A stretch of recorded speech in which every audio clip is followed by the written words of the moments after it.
You know, sometimes I like to take a break from all of the complicated, high-octane and absolutely stress-inducing games with impossibly steep learning curves and just go for something simpler. Something easy on the brain, you know.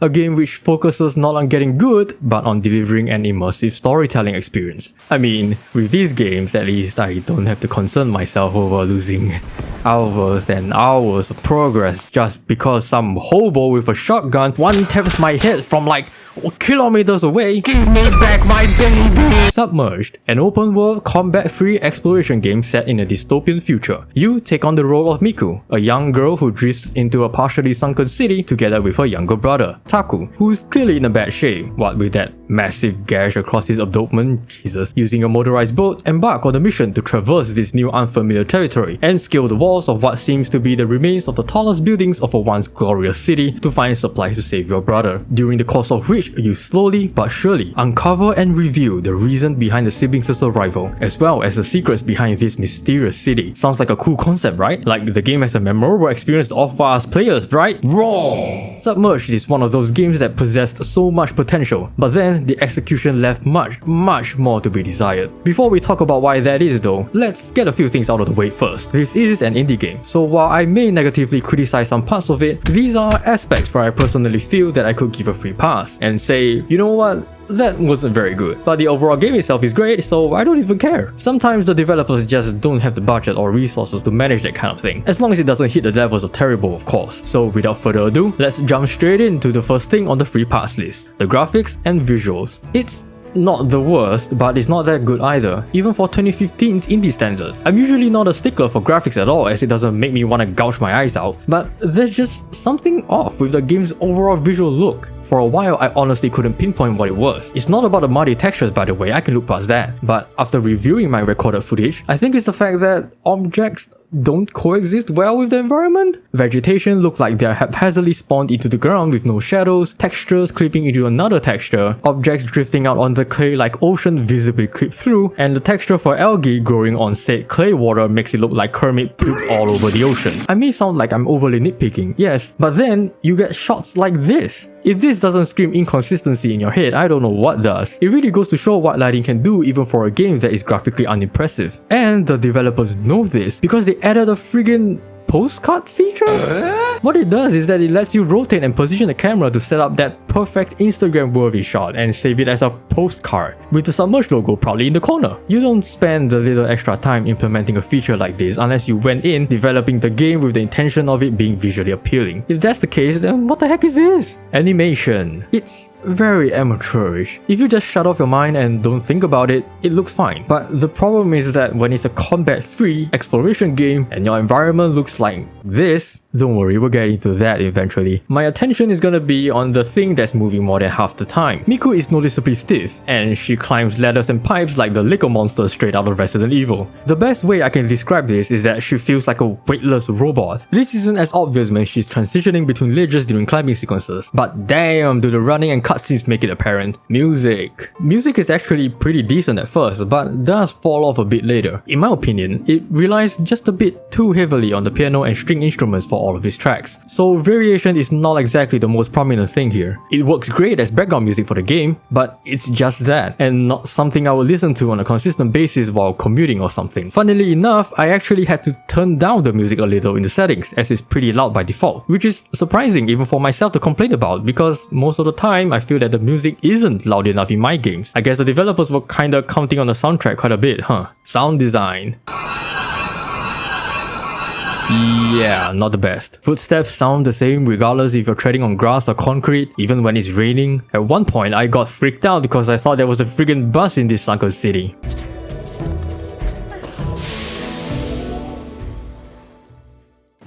It's not that bad though, and like I said before, not a big deal for now. Free pass. But this is also where the free pass stops, because what I'm going to be talking about from this point on should be what makes up the core of Submerged, and this is where all the problems start rearing its ugly head. Gameplay. For the entirety of the game, all you'll be doing is using a boat to cruise around, find buildings that hold supply crates and climb them. The times when you're not climbing buildings for supply crates is finding smaller buildings with collectibles and climb them. Now, don't get me wrong, it's a combat-free free exploration game, so of course this type of gameplay loop is inherently to be expected. But at the same time, that means that the exploration experience has to carry a lot of the game's weight. If not, you're just running the risk of inflicting extreme boredom on the player. And oh boy, is Submerged boring as hell. Climbing. Oh my god, the whole climbing experience, the bulk of the game. If you thought you'd be scaling different buildings of all sorts, you'd be gravely mistaken. Don't get me wrong, the buildings are designed differently from one another, but you'll be climbing the seemingly same textured right-angled building over and over and over and over again.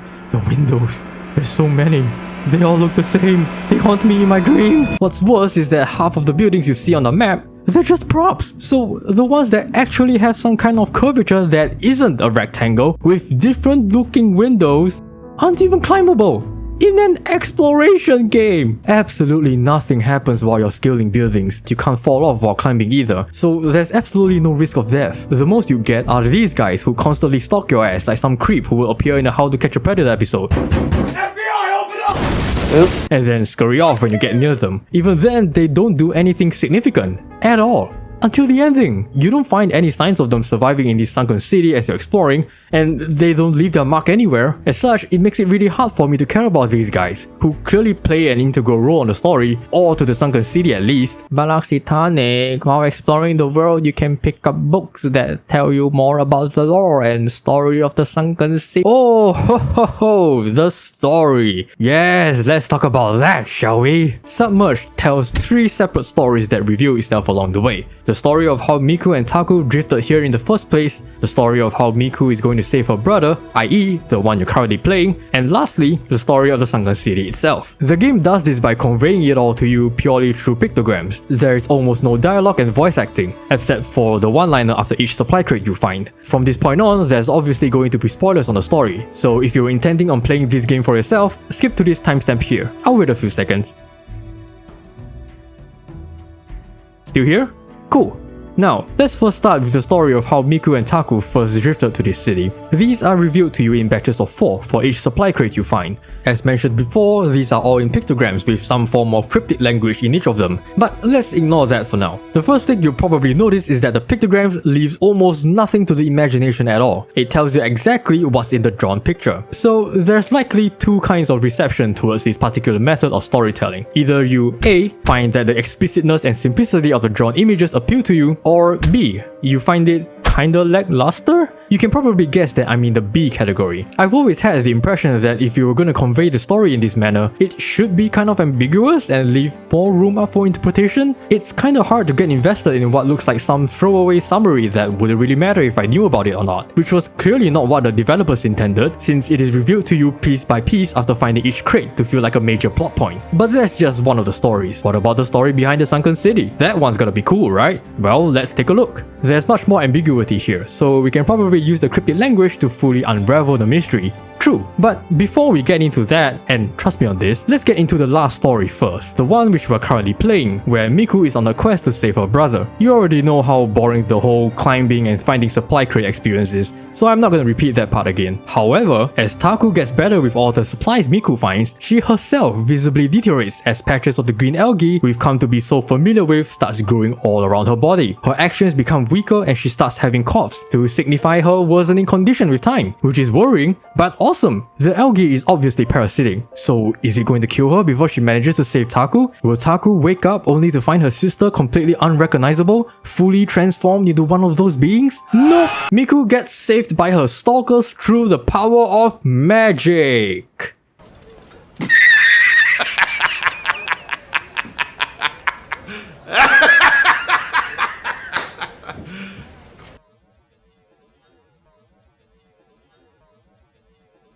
You serious? No, this can't be the ending. There's no way that's the ending. It's such a shit ending, there's no way it's the ending. Oh my god, I can't believe they really went with the sorcery ending. No, wait. Maybe there's something we don't understand yet. Let's Google this real quick. Someone must have an answer.